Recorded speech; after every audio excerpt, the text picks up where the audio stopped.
ರಾಜ್ಯದಲ್ಲಿ ದಾವಣಗೆರೆ ದಕ್ಷಿಣ ಮತ್ತು ಬಾಗಲಕೋಟೆ ವಿಧಾನಸಭಾ ಬೈ ಎಲೆಕ್ಷನ್ ತಯಾರಿ ಜೋರಾಗಿ ಸಾಗ್ತಿದೆ. ನಿನ್ನೆಯಷ್ಟೇ ಕಾಂಗ್ರೆಸ್ ಪಕ್ಷ ಉಪಚುನಾವಣೆಗೆ ಅಭ್ಯರ್ಥಿಗಳನ್ನ ಘೋಷಣೆ ಕೂಡ ಮಾಡಿದೆ. ದಾವಣಗೆರೆಯಲ್ಲಿ ಅಲ್ಪಸಂಖ್ಯಾತರಿಗೆ ಕಾಂಗ್ರೆಸ್ ಟಿಕೆಟ್ ಅನ್ನು ನಿರಾಕರಿಸಿದ್ರಿಂದ ಅಸಮಾಧಾನ ಭುಗಿಲೆದ್ದಿದ್ದು ದೊಡ್ಡ ರಣರಂಗುವೆ ಸೃಷ್ಟಿಯಾಗುವ ಸಾಧ್ಯತೆ ಇದೆ.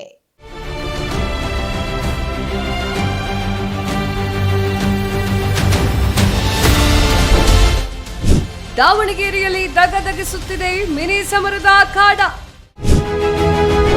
ಕಾಂಗ್ರೆಸ್ನಲ್ಲಿ ಭುಗಿಲೆದ್ದ ಬಂಡಾಯ, ಹೈಗೆ ಪೈಲ್ವಾನ್ ಸವಾಲ್.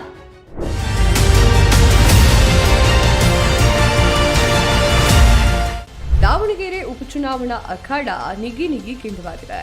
ಟಿಕೆಟ್ ಫೈಟ್ ಬೆನ್ನಲ್ಲೇ ಕುಟುಂಬ ರಾಜಕಾರಣಕ್ಕೆ ಹೈಕಮಾಂಡ್ ಮಣೆ ಹಾಕಿದ್ದು ಬಂಡಾಯದ ಬಿಸಿ ಹೊತ್ತಿಕೊಂಡಿದೆ. ಇದು ಹೊಸ ಬಂಡಾಯಕ್ಕೆ ಕಾರಣವಾಗಿದೆ. ಶಾಮನೂರು ಅವರ ಮೊಮ್ಮಗ ಸಮರ್ಥ್ಗೆ ಕಾಂಗ್ರೆಸ್ ಟಿಕೆಟ್ ಸಿಕ್ಕಿದ್ದು ಅಲ್ಪಸಂಖ್ಯಾತರಿಗೆ ಟಿಕೆಟ್ ನೀಡಿದ್ದಕ್ಕೆ ಆಕ್ರೋಶ ಭುಗಿಲೆದ್ದಿದೆ. ಹೈಕಮಾಂಡ್ ನಿರ್ಧಾರಕ್ಕೆ ಅಲ್ಪಸಂಖ್ಯಾತ ಸಮುದಾಯದ ನಾಯಕರು ತೀವ್ರ ಅಸಮಾಧಾನ ವ್ಯಕ್ತಪಡಿಸಿದ್ದಾರೆ.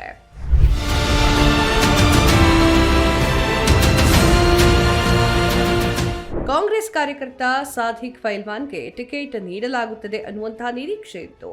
ಸಚಿವ ಜಮೀರ್ ಕೂಡ ಅಲ್ಪಸಂಖ್ಯಾತರಿಗೆ ಟಿಕೆಟ್ ನೀಡಬೇಕು ಅಂತ ಹೇಳಿ ಪಟ್ಟು ಹಿಡ್ಕೊಂಡಿದ್ರು. ಆದರೆ ಕೊನೆ ಕ್ಷಣದಲ್ಲಿ ಶಾಮನೂರು ಭದ್ರಕೋಟೆಯಲ್ಲಿ ಶಾಮನೂರು ಚಿಕ್ಕಕುಡಿಗೆ ಹೈಕಮಾಂಡ್ ಮಣೆ ಹಾಕಿದೆ.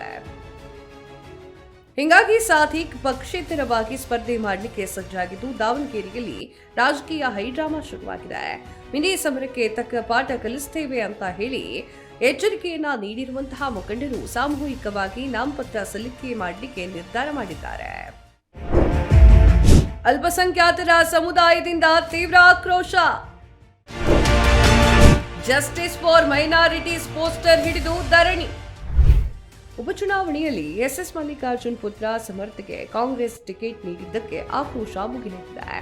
ಇದನ್ನ ವಿರೋಧಿಸಲು ಅಲ್ಪಸಂಖ್ಯಾತರ ಸಮುದಾಯದ ನಗರದ ಅಖ್ತರ್ ರಜಾ ಸರ್ಕಲ್ನಲ್ಲಿ ಜಸ್ಟಿಸ್ ಫಾರ್ ಮೈನಾರಿಟೀಸ್ ಎನ್ನುವಂತಹ ಪೋಸ್ಟರ್ ಅನ್ನ ಹಿಡಿದು ಪ್ರತಿಭಟನೆಯನ್ನ ನಡೆಸಿದ್ರು. ಜೊತೆಗೆ ಕಪ್ಪು ಬಾವುಟ ಪ್ರದರ್ಶನ ಮಾಡಿ ಸಿಎಂ ಹಾಗೂ ಡಿಸಿಎಂ ಸೇರಿ ಕಾಂಗ್ರೆಸ್ ನಾಯಕರ ವಿರುದ್ಧ ಅಸಮಾಧಾನವನ್ನ ಹೊರಹಾಕಿದ್ದಾರೆ.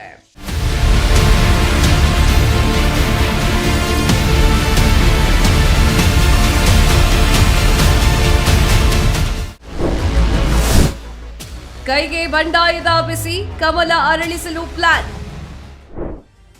ಇನ್ನು ದಾವಣಗೆರೆ ಬೈ ಎಲೆಕ್ಷನ್ ಕಾವು ಹೆಚ್ಚಾಗ್ತಾ ಇದ್ದಂತೆ ಕಾಂಗ್ರೆಸ್ಗೆ ಎದುರಾಗಿರುವಂತಹ ಬಂಡಾಯದ ಸಮಸ್ಯೆ ಬಿಜೆಪಿಗೆ ಅಸ್ತ್ರವಾಗಲಿದೆ. ಕಾಂಗ್ರೆಸ್ ವೋಟ್ ಬ್ಯಾಂಕ್ ಚಂದರಿಸಲಿಕ್ಕೆ ಬಿಜೆಪಿ ನಾಯಕರು ರಣತಂತ್ರ ರೂಪಿಸಿದ್ದಾರೆ ಎನ್ನಲಾಗಿದೆ. ಬಿಜೆಪಿಯಿಂದ ಶ್ರೀನಿವಾಸ್ ದಾಸ್ ಕರಿಯಪ್ಪ ಅಭ್ಯರ್ಥಿಯಾಗಿ ಕಣಕ್ಕಿಳಿದಿದ್ದು ಅಲ್ಪಸಂಖ್ಯಾತರನ್ನ ಮನವೊಲಿಸಲು ಕಮಲ ಪಾಳೆಯ ತಯಾರಿ ನಡೆಸಿದೆ.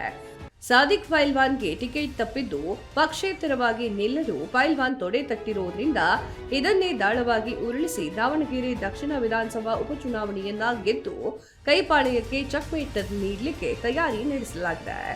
ಇದು 2028ರ ವಿಧಾನಸಭಾ ಚುನಾವಣೆಯ ವಿಜಯಕ್ಕೆ ಮುನ್ನುಡಿಯಾಗಲಿದೆ.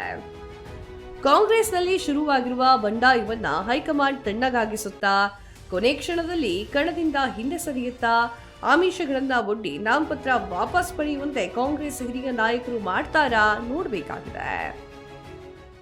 ಹೊತ್ತಿ ಉರಿಯುತ್ತಿರುವಂತಹ ಆಕ್ರೋಶದ ನಡುವೆ ಹೈಕಮಾಂಡ್ ಮದ್ದೆರೆಯುತ್ತಾ ನೋಡಬೇಕಾಗಿದೆ. ದಾವಣಗೆರೆ ದಕ್ಷಿಣ ಉಪಚುನಾವಣೆ ಅಖಾಡ ರಂಗೇರಿದ್ದು ತೀವ್ರ ಕುತೂಹಲ ಹೆಚ್ಚಿಸಿದೆ. ಸಮರ್ಥ್ ವಿರುದ್ಧ ಅಲ್ಪಸಂಖ್ಯಾತರು ನಿಲ್ತಾರಾ ಅಥವಾ ಶಾಮನೂರು ಭದ್ರಕೋಟೆಯಲ್ಲಿರುವ ಹಿನ್ನೆಲೆ ಹಿಂದೆ ಸರಿಯುತ್ತಾರಾ ಎಂಬುದೇ ಕುತೂಹಲವಾಗಿದೆ.